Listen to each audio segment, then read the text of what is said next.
loyal to the emperor, respected by the Senate and the provincial legions, and, most important of all, served officially as prefect of the Praetorian Guard. Everyone felt that in Timasitheus they could trust. As an unexpected bonus, the marriage between Gordian and Tranquillina proved to be a happy one, and as 241 AD came to a close, the reign of Gordian III looked like it was shaping up to be a long and prosperous one. But just as the empire was uniting internally, it was suddenly presented with an external threat that would help undo all the goodwill that had just begun to coalesce. Since the ceasefire with Alexander Severus in 233, the Sassanid king Ardashir had mostly pulled back from his western dominions and focused east. But in the late 230s, he renewed his ambition to push the Romans back across the Hellespont. But by this point, Ardashir was an old man, and he knew that he would not live to see his dreams fulfilled. So around 240, he elevated his 25-year-old son to serve as co-regent. 2 years later, Ardashir would be dead, and the ambitions of the Sassanids would pass fully to Shapur, who in time would become one of the most notorious of all the enemies of Rome. He would lead the Sassanids with a martial vigor that would turn the Eastern Empire into a perpetual war zone, and cause the distracted and divided Romans to become even more distracted and divided. The culmination of his war with Rome, of course, came in 260, when he will deal the Romans a humiliating blow by capturing the Emperor Valerian alive. But that is for a later episode. In the early 240s, the ambition of father-son still focused on the limited objective of winning back control of Mesopotamia. In 240 and 241, they led their forces in a series of invasions that saw the Sassanids win back control of Cary, Nisibis, and Hatra, all three of which had been lost to the Romans, while the Parthians had been distracted by the fall of their empire. From these fortified positions, the Sassanids then began to press across the frontier into Syria, which caused all sorts of alarm bells to ring out across the empire. Back in Rome, the news sparked immediate preparations for war, and in 242, Timasitheus marched east to personally lead the Roman response. Though the Sassanids had enjoyed an unchecked string of successes, their victories were the result more of Roman complacency than superiority of arms.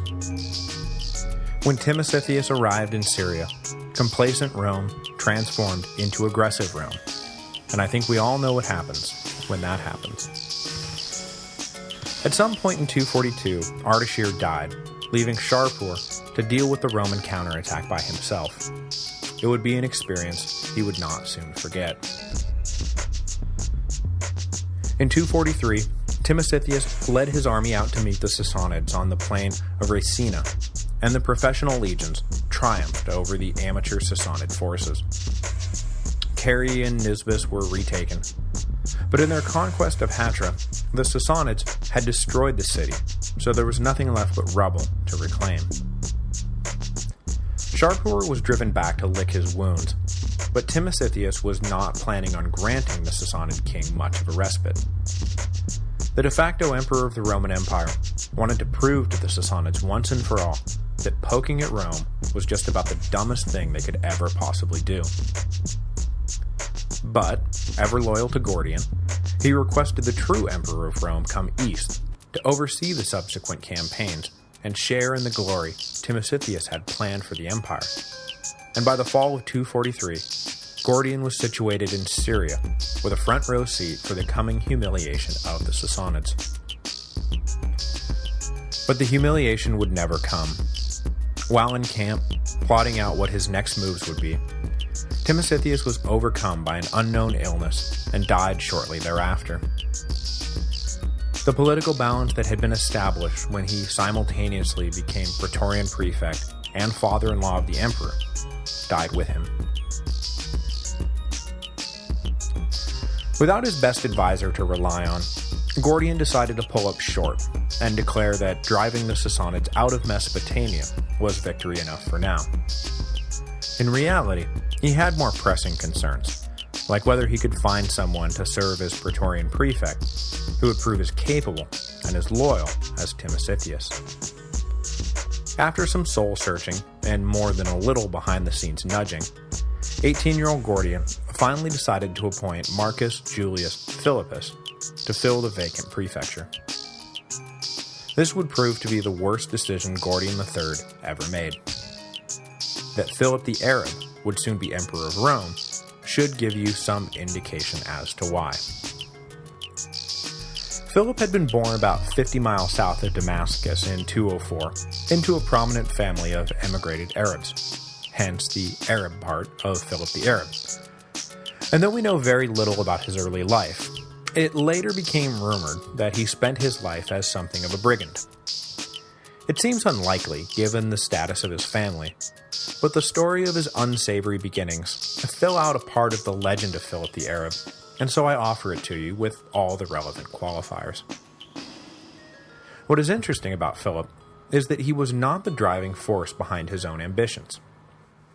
Rather, it was his brother, Gaius Julius Priscus, who dreamed of empire. After serving in a number of important posts, including a second-in-command spot in Egypt, Gaius got himself appointed to the Praetorian Guard after the ascension of Gordian, and shortly thereafter got his brother a spot in the Guard as well. The charismatic and ambitious Gaius soon won the ear of young Gordian, and when Timesitheus died in 243, Gaius pushed to have his brother Philip declared prefect in his place. I haven't seen any particularly definitive answer as to why Gaius chose to have his brother elevated instead of taking the job himself, and it may be that Gaius was simply one of those ambitious men who preferred to rule from the shadows rather than wielding power right out in the open, where it is most dangerous.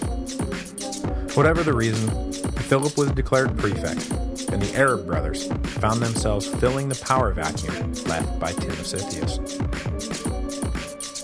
Whether they were already planning what would come next is another open question. But what is not an open question is that less than a year later, Gordian will be dead, Philip will be emperor, and Gaius will become his de facto colleague. Next week, we'll deal with the murder of Gordian III and the elevation of Philip the Arab to the throne. Next week will also mark a pretty heavy milestone in the history of Rome, because we'll find himself ruling Rome on the occasion of her 1000th birthday.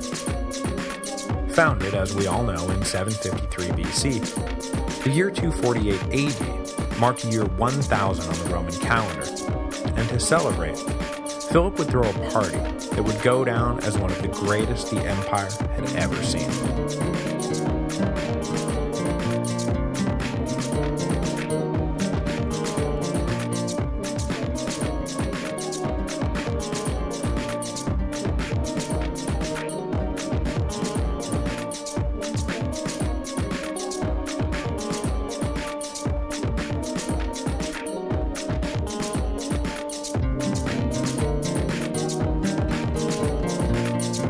Hello, and welcome to the History of Rome. Episode 109, The New Millennium. In 243 AD, 18-year-old Gordian III lost the man who had helped make the first few years of his reign a success. With Timesitheus in place, the empire had enjoyed the fruits of a capable administrator, without having to ingest the poisoned seeds that often accompany those fruits when they're provided by too powerful an underling. Had Gordian's father-in-law and Praetorian Prefect lived, there might have been conflict down the road as Gordian came of age, but we need not trouble ourselves with that question, because that's not how it went.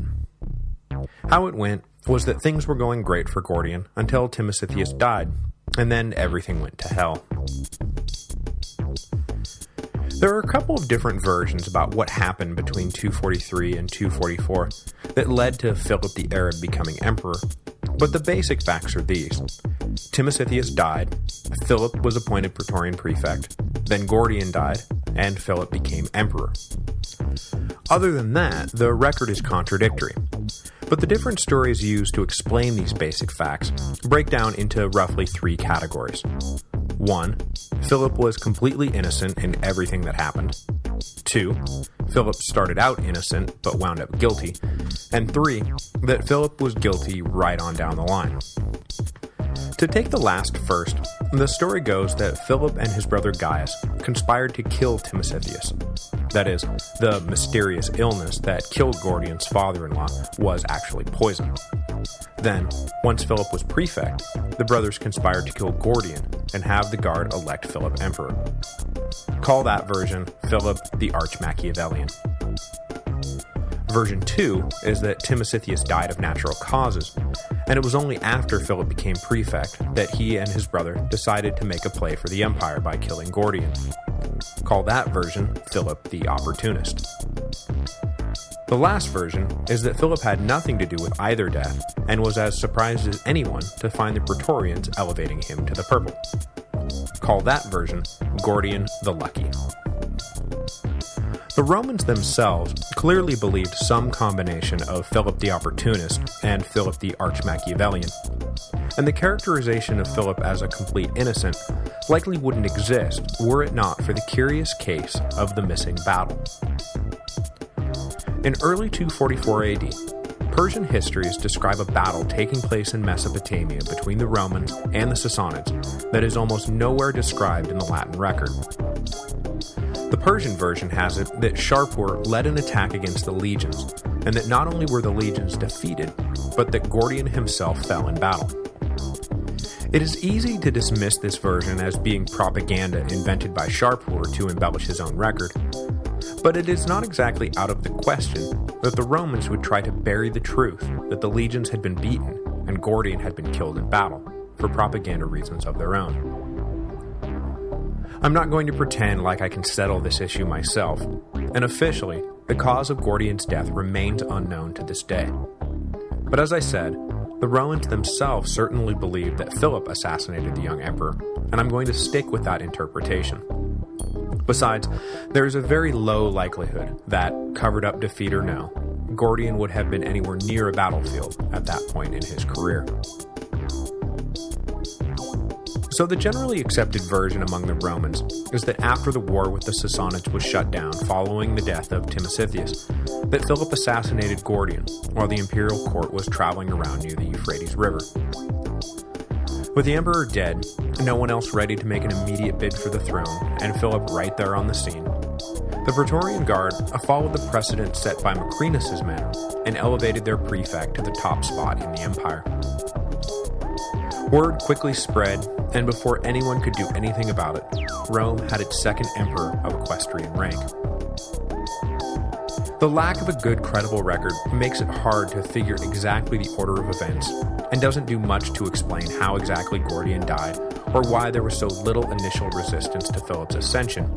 So at the end of the day, we have to simply accept the fact that Gordian died, and Philip became emperor, and that he then reigned for 5 years. We at least know that much. Like his equestrian predecessor Macrinus, Philip was worried about having to deal with a war in the east right at the outset of his reign, and so shortly after becoming emperor, he brokered a more permanent ceasefire with the Sassanids. While Shapur had been beaten soundly by Timesitheus, Philip was wary of pressing the Roman case beyond the Euphrates, especially since he needed to head west and consolidate his hold on power. Plus, there is that missing battle out there that may or may not have been enough to convince the Roman high command to sue for peace.